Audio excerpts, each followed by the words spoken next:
Petit Jornal. Inteligência e irreverência em doses diárias.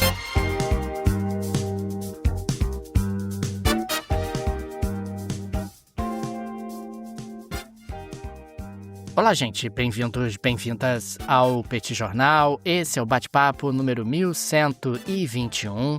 Estamos gravando uma live no YouTube do Petit Jornal. São exatamente 9 horas e 23 minutos da segunda-feira, 3 de agosto de 2026. Cá está a dupla de costume, a dupla que você conhece de cor. Tanguy, ou Bagdadi, animado, contente, preparado, revigorado, resiliente, retumbante, descansado, tarifado, com mais tarifas, ainda mais tarifas, afogado em tarifas, está o professor Bagdadi, e com muita insônia e muitas preocupações por conta desse ambiente internacional de muita imprevisibilidade e incerteza. Temos também Daniel Souza, que é esse que vos fala. Ao longo dos próximos minutos, vamos repercutir os principais acontecimentos internacionais dos últimos dias e registramos que hoje à noite, excepcionalmente, não teremos o nosso episódio. Retornamos amanhã com mais um bate-papo aqui no Petit Jornal. Como vai, professor Bagdadi? Tudo bem? Vamos a isso? Tudo bem, Daniel Souza, com S, vamos lá para esse bate-papo 1121. Prazer estar aqui iniciando mais uma semana, né, Daniel? Semana que promete ser cheia, né? Tem muita coisa para falar ao longo da semana, muitas coisas devem acontecer, né? A gente tem alguns prognósticos importantes para essa semana agora. Um prazer estar aqui com você, Daniel. Um prazer estar aqui com todo mundo que nos acompanha, todo mundo que nos ouve. Você que está ouvindo a gente enquanto dirige, enquanto está na academia, enquanto está fazendo comida, enquanto está arrumando a casa, enquanto está trabalhando, né? Seja muito bem-vindo. É um prazer, de fato, estar com vocês aqui. Daniel Souza, ao longo da última semana, né, nos últimos 4 ou 5 dias, a gente teve um assunto que esteve em tudo quanto foi lugar, que foi Ceuta, né? A região ali do norte do Marrocos, uma região que pertence à Espanha. E a gente vinha falando ao longo dos últimos dias, Daniel, a quantidade de dificuldade que às vezes as pessoas têm para entender o que aconteceu por conta, às vezes, de uma falta de um conhecimento histórico, geográfico.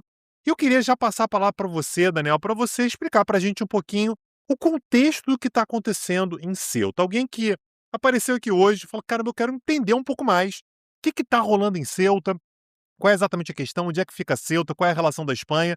Conta pra gente, Daniel, contextualiza pra gente o que está acontecendo naquela região. Esse é um ponto super importante, né, Tanguy? Muita gente se questionando, puxa, mas como é que os marroquinos nadaram tanto, cruzaram o mar Mediterrâneo até chegar no território espanhol? Não é bem assim. Quando a gente fala de Ceuta, nós estamos falando do continente africano, assim como Melilla também, que é uma outra possessão espanhola no continente africano. São 2 cidades autônomas que pertencem à Espanha, então as pessoas que vivem em Ceuta e Melilla são espanhóis. Você tem ali instituições espanholas. Os espanhóis estão ali há séculos. Se a gente pega o caso de Ceuta em particular, que é a cidade mais importante, Ceuta ela é o marco inicial da expansão marítima portuguesa. Em 1415, os portugueses acabam tomando ali a cidade de Ceuta, no Marrocos, e essa possessão portuguesa acaba sendo justamente o marco fundacional de todo o périplo africano, que depois vai levá-los à Índia e ao próprio Brasil. Em 1580, nós temos a famosa União Ibérica. Muita gente já ouviu falar sobre essa União Ibérica.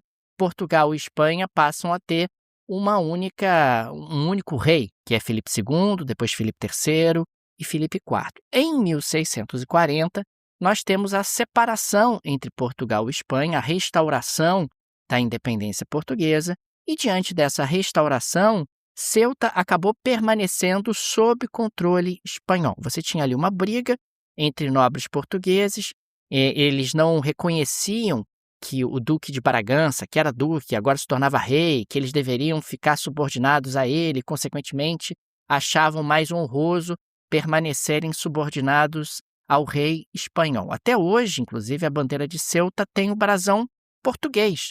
Tem ali, inclusive, uma estética muito parecida com a bandeira de Lisboa e tem o brasão português no centro. Aliás, era um pouco engraçado ver ali o Felipe Sanches falando, diante desses últimos acontecimentos, com a bandeira de Ceuta atrás, uma bandeira que tem esse brasão português. Desde então, os espanhóis estão lá, nunca saíram. Quer dizer, desde essa separação desse fim da União Ibérica em 1640. Eles também têm essa outra possessão, Melilla, na qual eles estão presentes também desde o século XVI. Os espanhóis tinham outras possessões no continente africano, como é o caso do Saara Ocidental, né? Saara Ocidental, que inclusive vai ser objeto aqui da nossa discussão na sequência, porque existe uma hipótese muito forte que o que aconteceu na semana passada tem relação direta com o Saara Ocidental. Os espanhóis chegaram a ter ali possessões maiores no próprio Marrocos. O Marrocos não era apenas uma colônia francesa, você tinha pedaços do Marrocos que eram colônias espanholas e foram colônias espanholas até meados do século XX, mas Ceuta e Melilla a Espanha nunca devolveu. Os marroquinos reclamam, dizem que os espanhóis deveriam devolver, a Espanha diz que não vai devolver. Na bandeira da Espanha, inclusive, você tem duas colunas, né, que são as colunas de Hércules, que são as marcas justamente de saída e entrada do mar Mediterrâneo. Uma dessas colunas é a cidade de Ceuta e a outra é Gibraltar, que aí é uma outra história. Gibraltar, que está na Península Ibérica, é dominado o território de Gibraltar é dominado pelos britânicos desde o século XVIII. É, no mínimo, incoerente, porque os espanhóis exigem dos britânicos a devolução de Gibraltar, mas não cogitam sequer a devolução de Ceuta. Quando a gente vê justamente aquele processo de entrada massiva de pessoas que aconteceu na semana passada, nós não estamos falando de pessoas que nadaram de um lado ao outro do mar Mediterrâneo, nós estamos falando de pessoas que simplesmente contornaram essa cerca e foram nadando em direção a Ceuta. E isso tem um pouco a ver também com uma decisão da própria justiça espanhola, uma decisão que considerou recentemente que pessoas que chegavam pelo mar tinham que ter um tratamento diferenciado. E, num primeiro momento, foi a principal hipótese que os espanhóis acabaram levantando. Agora, é muito improvável, para dizer o mínimo, que você tenha caminhões, imagens de caminhões, trazendo um monte de gente de forma coordenada e que o Marrocos, que não é exatamente um país democrático, não sabia. No mínimo, as autoridades marroquinas toleraram o que estava acontecendo e trouxeram ali enormes problemas para o governo da Espanha, que é visto, inclusive, dentro da União Europeia como tendo uma política migratória um pouco mais flexível. Tem algumas coisas aí, Daniel, que eu queria comentar. O primeiro deles é essa decisão da justiça espanhola, né? Essa decisão que viralizou no Marrocos, enfim, um entendimento dela, um entendimento errôneo dela. Essa decisão ela é do início de julho, e esse Tribunal Supremo da Espanha, o equivalente ao que seria o STF, proibiu as chamadas devoluciones en caliente, né, que são aquelas expulsões imediatas. Então, qual é a lógica aqui? Alguém entra no território espanhol por terra, vamos imaginar assim, essa pessoa ela pode ser devolvida imediatamente. Então, o cara está no Marrocos, o Daniel consegue entrar em Ceuta por terra, esse cara pode ser devolvido para o Marrocos imediatamente. A questão é que se o cara chega pelo mar, eu não tenho como pegar esse cara e devolver para o mar. Eu tenho que devolvê-lo para o Marrocos. Então esse cara vai ser admitido em Ceuta, mas alguns poucos dias depois ele vai ser devolvido para o Marrocos por terra. Parece lógico, tá, Daniel? Então se o cara ele chega pelo mar, eu não tenho como devolvê-lo para o mar. Eu vou pegá-lo, vou fazer o registro dele e esse cara vai ser devolvido para o Marrocos por terra. O que viralizou no Marrocos, no entanto, foi o entendimento de que as pessoas não seriam devolvidas. Então, se eu chegar pelo mar, eu vou poder ficar no território de Ceuta, que é a Espanha, e depois eu dou um jeito de chegar na Europa. Não é esse o entendimento. Então, esse é um entendimento apenas parcial e errôneo da decisão do Tribunal Supremo da Espanha. Então, já começou por aí. Então, quando a gente teve aquela quantidade de gente, Daniel, fala-se aí em até 60 mil pessoas, que é um negócio inacreditável, né? Cruzando ali aquela cerca. Então, o cara, ele tá no Marrocos, ele entra no mar, nada até uma distância considerável da costa para poder passar da cerca, a cerca que avança mar adentro, e depois ele volta e entra em Ceuta. Há um entendimento por parte dessas pessoas de que elas não seriam devolvidas, o que é errado, o que elas poderão ser devolvidas, vai demorar só alguns poucos dias a mais. Outra coisa que contribuiu também, Daniel, foi que o Parlamento espanhol prevê uma votação que deve acontecer no mês que vem, né, em setembro, uma lei concedendo nacionalidade espanhola para pessoas nascidas no Saara Ocidental antes de 1977. Então esse aqui é um outro ponto, né? Daniel colocou na linha do tempo dele. Até 1976, O Saara Ocidental era uma possessão espanhola. Em 76, a Espanha faz um acordo com Marrocos, deixa o Saara Ocidental, e desde então o que o Marrocos diz é: opa, tem acordo com a Espanha, o Saara Ocidental é meu. Então, o que o parlamento deve votar no mês que vem é uma lei determinando que pessoas que nasceram no Saara Ocidental antes de 1975, na verdade, até 77, serão reconhecidos como espanhóis. Então, a gente está falando de pessoas na casa ali dos 50 anos ou mais que tenham nascido no Saara Ocidental. Isso irrita muito Marrocos, porque você vai começar a ter pessoas no Saara Ocidental que têm nacionalidade espanhola. O que o Marrocos diz é: não tem essa, o Saara Ocidental é meu. E para piorar a situação, você ainda teve a visita do Pedro Sánchez, que é o primeiro-ministro espanhol, quer dizer, eu chamo de presidente espanhol, mas na prática ele é primeiro-ministro, a Argélia, que é um rival do Marrocos e que apoia a independência do Saara Ocidental. Então, tudo isso, Daniel, também colocou o Marrocos numa posição que é: meu amigo, você quer ir lá tentar entrar na Espanha? Vamos dar um susto neles? Vamos ver como é que a Espanha vai lidar com isso? Vamos ver como é que a Europa vai lidar com isso? Você vai ficar mexendo com o Saara Ocidental, vai dar nacionalidade, vai visitar a Argélia e tal. Então vai lá. O que não é uma novidade, Daniel, porque a Turquia faz isso, né? Do outro lado da Europa, a Turquia faz algo parecido, que é: eu vou deixar passar. Vou deixar uns sírios, uns afegãos passarem aqui e vocês veem como é que vocês vão lidar. Vamos ver se vocês não vão querer negociar comigo e respeitar as minhas posições com relação aos assuntos regionais.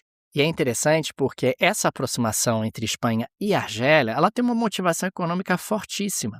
Afinal, a Argélia é uma grande fornecedora de gás natural para os espanhóis. Diante das múltiplas crises no mercado energético internacional, os espanhóis enxergaram na Argélia justamente um caminho natural. Precisamos nos aproximar dos argelinos como forma de garantir o abastecimento via gasodutos de gás para a Espanha e, eventualmente, até redistribuir para outras partes do continente europeu. E isso irrita profundamente os marroquinos, até porque existe de novo a questão do Saara Ocidental. O Saara Ocidental é um ponto absolutamente central para a política marroquina e a Espanha tem tudo a ver com isso. Então fica um pouco essa impressão que o Tanguy destacou há pouco, que os marroquinos mais ou menos disseram o seguinte: a Espanha está se aproximando da Argélia, né? Está querendo passar lei para dar nacionalidade espanhola para o pessoal do Saara Ocidental e eventualmente até enfraquecendo o meu pleito em relação à soberania sobre o Saara Ocidental. Então vamos fazer o seguinte: eu queria lembrar aqui que vocês têm duas possessões aqui dentro do Marrocos, né, na borda ali do Marrocos, na fronteira do Marrocos. Eu posso estar infernizando a sua vida, porque a partir de agora, o primeiro-ministro espanhol começou a ter problemas em relação ao espaço Schengen, um monte de gente dizendo: tem que fechar o espaço Schengen, porque a Espanha não é um país seguro. Ele teve que ouvir o André Ventura do Chega dizendo que tem que fechar a fronteira com Portugal, a Giorgia Meloni dizendo que a Espanha é um problema, os poloneses, os finlandeses, até, né, a Ursula von der Leyen destacando ali que medidas precisam ser tomadas para garantir a segurança de maneira muito protocolar. Mas no final do dia, nós tivemos a Espanha numa posição de fragilidade em relação aos outros países da União Europeia e numa posição de fragilidade, inclusive interna, porque o Pedro Sánchez tem sido ali um advogado de uma política migratória um pouco mais flexível, tem sido, inclusive, advogado de que a Espanha e outros países europeus precisam dos migrantes como forma de oxigenar sua economia, tem tido uma política um pouco mais flexível no que diz respeito até à concessão de nacionalidade, e agora ele vai ter que passar uma parte importante do seu tempo dando explicações internas e dentro da União Europeia, internas na Espanha e dentro da própria União Europeia, dizendo: nossa, olha como a minha política está certa. Está certa mesmo, Pedro Sánchez. Eu não estou fazendo aqui um juízo de valor se ela está certa ou está errada. Mas essa política agora vai ser mais escrutinada diante dos acontecimentos da última semana. Quer dizer, você tem ali um elemento que muita gente vai dizer: puxa, mas será que estamos seguros diante dessa política do Sánchez? Ou a política do Sánchez está estimulando esse tipo de comportamento, esse tipo de avanço dos marroquinos para cá? Ou seja, são múltiplas camadas que estão aqui, mas se alguém queria infernizar a vida do Pedro Sánchez, conseguiu. Esse é o meu ponto. E, de novo, me parece algo improvável que em poucas horas 60 mil pessoas tenham se coordenado e decidido invadir Ceuta. Não me parece razoável achar que isso aconteceu através de um grupo de WhatsApp. Ah, vamos lá, todos nós juntos ao mesmo tempo. Até porque a maior parte dessas pessoas saiu voluntariamente nas horas seguintes. E você vê as imagens da entrada das pessoas, né, que tem um monte de gente chegando de chinelo, sem camisa, de maneira bem improvisada, muitos homens jovens. Fica a impressão, pô, será que essas pessoas realmente, ou pelo menos boa parte delas, estava tentando ali uma passagem, numa situação realmente de desespero? Ou será que há algo geopolítico, algo político um pouco maior em toda essa discussão? Então fica essa impressão, ficam essas hipóteses que estão sendo levantadas. O fato é que o Pedro Sánchez agora está sob pressão junto aos seus próprios eleitores, junto aos espanhóis e junto à comunidade europeia de maneira mais ampla. Daniel Souza, hoje é dia 3 de agosto e no dia 9 temos Dia dos Pais, viu? E aí, quem tá nos ouvindo aí, você pode ser pai, e aí a gente sabe, né, Daniel, que às vezes o cara é pai e ele tem que comprar o presente dele para que o filho dê. Ou então, se você quiser dar uma recomendação de qual presente você que é pai gostaria de receber, né? E aí você já dá uma direcionada. Ou, obviamente, o presente que você que está nos ouvindo quer dar para o seu pai. Daniel, a Insider Store tem um monte de opção. E ela fez um negócio que eu gostei muito, Daniel, que foi separar os pais por estilo. E eu queria que você me dissesse, Daniel, se você tivesse que comprar um presente para o seu pai, ou se você tivesse que escolher um presente que o seu filho deveria te dar, qual seria o seu perfil? Tem o kit treino. Acho que você é um cara bem treino, né, Daniel? Um Ah, cara você acha que eu sou um cara treino? eu Você acho. acha que é meu perfil? Tem o É. kit moderno. O kit moderno tá bem bonito, viu, Pô, Daniel? Bem eu sou bonito, moderno. Você tem que admitir isso. Sou um cara bem muito moderno. moderno. Tem o kit todo dia, bom também, viu? Tudo isso aqui tá com desconto, tá, Daniel? Então a Todo Insider dia é Store, prático, todo dia eu gosto. a Insider Store ela já criou ali os perfis. Ela oferece, então, uma composição. Então, às vezes, é camisa com calça, camisa com short, duas camisas. Um short tem kit todo dia, Daniel, que é camisa, um short, uma meia, né? Tem com kit casual, conjunto masculino, workwear, Daniel, aquele pro pai que trabalha. Você é um cara trabalhador, né, Daniel Souza? Então, ali uma camisa de trabalho e tal. Tudo isso tá lá na Insider Store. Agora, tem que usar o cupom do Petit Jornal, o link tá na descrição desse episódio. Você faz um agrado pro seu pai, tem certeza que você não vai errar. Aliás, comprou, pô, não serviu, o tamanho não ficou legal e tal. A troca é muito fácil, realmente muito fácil. Às vezes que eu precisei trocar alguma coisa na Insider Store, foi muito tranquilo. Não perde essa oportunidade. O Dia dos Pais está chegando e a Insider Store está preparadíssima para tudo que você precisar para o próximo dia 9 de agosto. Fica aqui a nossa recomendação da Insider Store, gente. Insider Store que tem realmente no seu acervo roupas tecnológicas para as mais diferentes situações, para os mais diferentes perfis. Então, se o seu pai é uma pessoa que gosta de treinar, ou se é uma pessoa mais formal, ou se é uma pessoa mais casual, você vai encontrar peças para ele na Insider Store. Condições especialíssimas para os amigos e amigas do Petit Jornal. Link no descritivo desse episódio. Daniel Souza, acompanhar Donald Trump é um negócio muito cansativo, mas, assim, não dá para dizer que tem tédio, tá? Porque ele parece, eu já usei essa expressão aqui outro dia, ele parece uma biruta de aeroporto. Cada dia ele tá apontando para um lado e você não tem como exatamente saber para que lado que ele vai. No sábado à noite, Donald Trump foi para a rede social para avisar que os Estados Unidos suspenderam novos ataques ao Irã. Vou parar de atacar.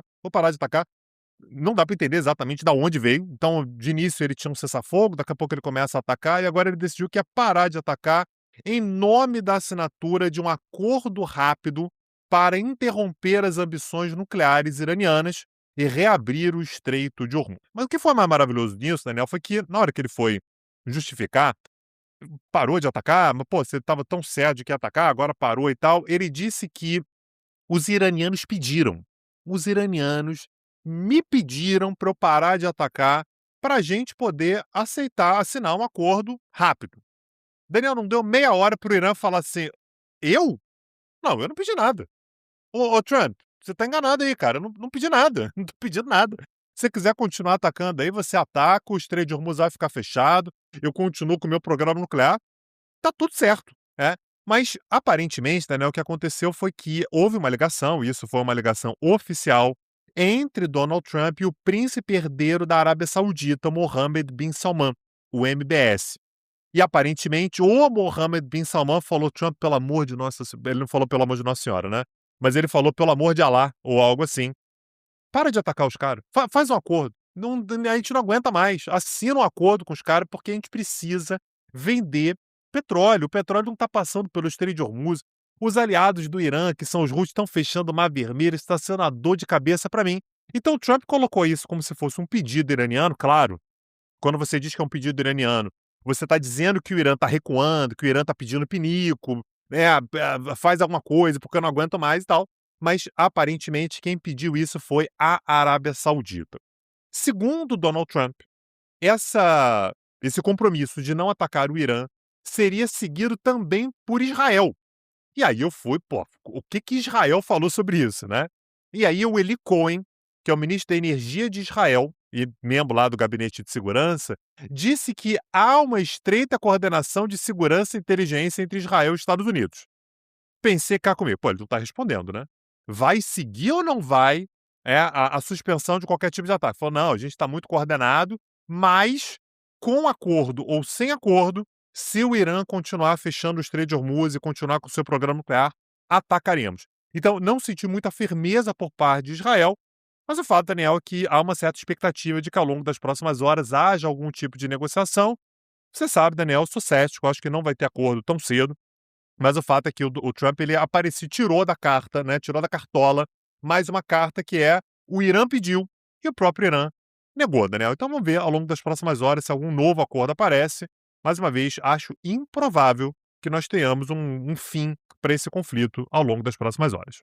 Tanguy, tivemos novidades na pauta da FIFA. Nós falamos sobre ela aqui na semana passada. A FIFA apresentou ali a proposta do FIFA Forward Enterprise, que na prática seria uma privatização dos torneios da FIFA, fundamentalmente da Copa do Mundo. Houve ali uma resistência fortíssima liderada pela UEFA, que é justamente a Confederação Europeia. E o que acabou acontecendo foi que o Infantino, o presidente da FIFA, recuou, desistiu do plano, desistiu de levar adiante o plano. Já havia ali a sinalização de rejeição de mais de 130 confederações ao projeto. Então, o projeto já estava ali realmente natimorto. Agora, para a surpresa de 0 pessoas, quem não se posicionou nem contra nem a favor, muito pelo contrário, foi a CBF, né? Fica aqui o nosso registro. A CBF não foi nem a favor nem contra, muito pelo contrário, ficou ali em cima do muro, enquanto a galera se posicionava fortemente contra, liderados pela UEFA e, na sequência, pela CONCACAF. A CONCACAF que reúne ali, né, as confederações da América Central e também da América do Norte. E agora já se defende abertamente a saída do Infantino. É importante lembrar, a gente explora de forma esmiuçada isso numa aula gratuita que está no YouTube do Petit Jornal. O Infantino não era alguém exatamente forte quando se tornou presidente da FIFA. Ele acaba aproveitando um vácuo que se criou na instituição. Ele era secretário-geral da UEFA, mas aí o Platini não conseguiu se tornar presidente, que seria justamente o substituto do Blatter. O Blatter renunciou e tal, e ele acabou como presidente da FIFA. E desde então tem se mantido, mas muita gente no futebol olhava para o Infantino e dizia, esse cara não devia estar aí, né? Esse cara não tem estatura para ser o presidente da FIFA, não tem história para ser o presidente da FIFA. E o que acaba acontecendo é que diante desse evento e diante dessa derrota, os inimigos do Infantino olham para isso e dizem, temos aqui uma oportunidade, temos aqui uma janela de oportunidade para derrubar o Infantino, porque está claro que ele não está preocupado com os interesses da organização, ele está preocupado com interesses pessoais e ele é muito permeável a determinadas pressões como a de Donald Trump. Então você já teria um plano ali, só existem algumas formas do Infantino deixar o cargo de maneira prematura. Ou ele renuncia voluntariamente, como aconteceu com Blatter em 2015, ou então você tem uma convocação de reunião de emergência do Conselho, que exigiria ali 19 dos 37 membros. O Conselho poderia então pedir a renúncia do Infantino, que poderia se opor. Você poderia ter um congresso extraordinário da FIFA, e aprovado o pedido, ocorreria em até 3 meses. Infantino cairia se 106 das 211 associações votassem pela sua saída. O fato é que existe realmente muita pressão contra ele diante desses últimos acontecimentos. Realmente pegou muito mal, ficou muito na cara, Tanguy, o que ele estava querendo fazer, quais eram os interesses aos quais ele estava a serviço e já existe um possível substituto, rapaz. O Vitor Montagliani, 60 anos, presidente da CONCACAF e ex-presidente da Federação Canadense de Futebol, é o nome mais contado segundo a imprensa europeia. Então, poderia ser ali uma possibilidade já de construir uma candidatura em substituição ao Infantino. Eu não vejo alternativa para a UEFA e a CONCACAF, em particular, voltarem a apoiar o Infantino. Não tem como, não tem como. Houve ali uma ruptura que não tem como ser reconstruída. Pode ser que ele fique até o final do seu mandato, pode ser que ele fique até o próximo congresso da FIFA e, eventualmente, tente ali reconstruir pontes, mas é algo muito difícil porque você acabou tendo ali uma quebra de confiança na medida em que o presidente da FIFA se vê ali realmente enfrentando determinados interesses ou atendendo determinados interesses com objetivos muitas vezes personalíssimos. Só para registrar aqui os números do conselho, né, ali da FIFA, a UEFA tem 9 assentos, a AFC, que é da Ásia, 7, a Confederação Africana, 6, a CONCACAF, que é ali justamente América do Norte e América Central, 5, a CONMEBOL, aqui da América do Sul, 5, e nós temos a Oceania, 3. A UEFA, a CONCACAF e também os asiáticos já são críticos muito ferozes do Infantino. Os asiáticos já eram há algum tempo, mas eles ainda precisariam de apoios extras se quisessem remover o Infantino. Apoio que sabemos que pode acontecer, mas que o Brasil ficará neutro. Porque o Brasil é um país neutro, o Brasil não se mete. O Brasil é um país pacífico, né, Tanguy? Você sempre diz isso aqui, que é um país pacífico, um país diplomático, um país do diálogo. Então, não tem por que o Brasil entrar nessas rusgas, nessas confusões e fomentar conflitos num momento como esse, não é verdade? É verdade. O Brasil provavelmente vai esperar para ver quem é que vai ganhar e vai dar um apoio esfuziante a quem quer que seja aquele que aparentemente ali na esquina vai conseguir ganhar. Daniel Souza, eu fico sempre impressionado com a capacidade que a gente tem aqui no Petit Jornal de tratar de temas de política internacional, como, por exemplo, a piscina que tem em Washington. E tivemos mudanças, né, Daniel? Tivemos aí novidades. Essa é a geleia da Shakira de hoje. Me conta, Daniel, o que aconteceu com a piscina de Washington, né? Aquela piscina pública de Washington. Aquela piscina bonita, rapaz, daquela cena inesquecível do Forrest Gump, onde Forrest Gump faz ali um discurso, depois sai andando pelas águas para abraçar sua amada Jenny. O Tanguy, nós tivemos ali uma reforma nessa magnífica piscina, só que a reforma deu errado, né? Deu muito errado. A água ficou suja, ficou soltando tinta. E Donald Trump é absolutamente focado na reforma dessa piscina, Prioridade. que teria sido reformada. É importante, o Donald Trump tem muitas prioridades. É um cara bom de prioridades, né? Ele está focado realmente naquilo que é importante. E a piscina foi reformada justamente por ocasião dos 250 anos de independência dos Estados Unidos. Pois bem, o Trump havia dito que era sabotagem, sabotagem, a obra foi ótima, muito bem gerenciada por nós, mas agora a verdade veio à tona e o governo dos Estados Unidos retirou as acusações contra o ex-atleta olímpico David Hearn, canoísta, que enfrentava a possibilidade de 10 anos de prisão por suposto vandalismo no espelho d'água do Lincoln Memorial. No novo documento da promotoria é afirmado que o dano foi causado por uma, abre aspas, instalação apressada e mal feita, fecha aspas. Parece que o problema foi a obra mesmo e não vândalos, como havia sido colocado. A gente tem acompanhado aqui no Petit Jornal, né, Tanguy, com muita atenção esse caso, porque é um caso relevante, acho que é um caso de prioridade para todos nós. O que está acontecendo na reforma da piscina de Washington, na piscina ali do Lincoln Center. Então, consequentemente, nós precisamos... Lincoln Memorial, não Lincoln Center, o Lincoln Memorial, e por isso nós temos acompanhado. Mas agora houve uma admissão por parte do Trump. O Trump na Truth Social disse no último sábado o seguinte, abre aspas, pode ter havido alguma dificuldade com o empreiteiro, mas o dano maior foi causado por vândalos. E aí botou em caixa alta e fecha aspas. Então, o Trump discorda 100% da decisão de retirar as acusações, Tanguy. É inadmissível isso. A Procuradoria está chegando à conclusão precipitada de que foi uma obra mal feita, não foi uma obra mal feita, foram vândalos que acabaram ali destruindo a obra recentemente feita, inaugurada para a celebração dos 250 anos da independência dos Estados Unidos.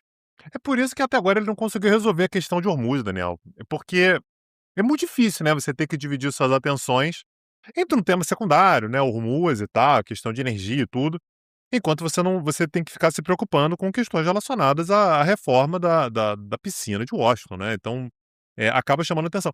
Eu reparei, por exemplo, que você falou que ele foi para Truth Social, né, a rede social dele lá, para falar sobre a piscina. Foi no mesmo dia que ele foi para dizer, por exemplo, que o Irã ia parar de ser atacado. Então, há uma divisão de atenções, o que dificulta realmente você solucionar uma questão menor, né, uma questão secundária, como tudo o que está acontecendo em Hormuz. Daniel, quero deixar aqui a recomendação. Quem quiser saber mais sobre Ceuta, Melilla, Gibraltar, tudo isso tem aulas específicas lá no Peticursos, tá? Acessa lá peticursos.com.br. A gente tem um curso lá, que foi gravado um tempo atrás, sobre essas áreas em disputa, né? Então, uma coisa que a gente falou no episódio de hoje, lá no início do episódio, é que o Marrocos até hoje não aceita a soberania espanhola sobre Ceuta e Melilla, que estão ali, né, em território africano. Por quê? Da onde vem isso? Como é que isso funcionou? Como é que isso funcionou ao longo da história? Temos curso sobre isso, aliás, não apenas sobre isso, sobre grande parte dos assuntos que acontecem mundo afora. A gente tem algo a dizer lá no Peticursos, cursos completos que você assiste no formato de streaming, você assiste na hora que você quiser, do jeito que você quiser, na hora em que você quiser. Acessa lá, peticursos.com.br. Fica aqui também o nosso agradecimento aos apoiadores e apoiadoras do Pet Jornal, vocês que ajudam a manter o nosso projeto de pé. Fica nosso carinho, nosso abraço, nosso muito obrigado a cada um de vocês. O Pet é uma mídia pequena, não tem aí o suporte de um conglomerado de mídia ou de uma grande produtora. É um produto artesanal, digital, e por isso a ajuda, o auxílio de nossos apoiadores, o apoio de nossos apoiadores é de fundamental importância, e fica aqui o nosso agradecimento a cada um de vocês. Fica também o convite. Se você gosta do nosso projeto, se ele faz diferença na sua rotina, considere nos apoiar. No descritivo desse episódio temos várias alternativas. Tem a chave Pix, que é uma forma prática, instantânea de apoiar o Pet Jornal. Você pode, inclusive, ativar o Pix recorrente. Chave Pix no descritivo desse episódio. Temos o link do Apoia-se, que acaba sendo ideal para quem prefere a alternativa do cartão de crédito e aí acaba tendo uma recorrência no apoio. Tem também o Patreon, que é muito bacana para quem vive no exterior. Tenho certeza que uma dessas alternativas será confortável para você. É isso, Daniel Souza. Amanhã estamos de volta. Um abraço, até a próxima. Valeu! Tchau, tchau. Petit Jornal. Inteligência e irreverência em doses diárias.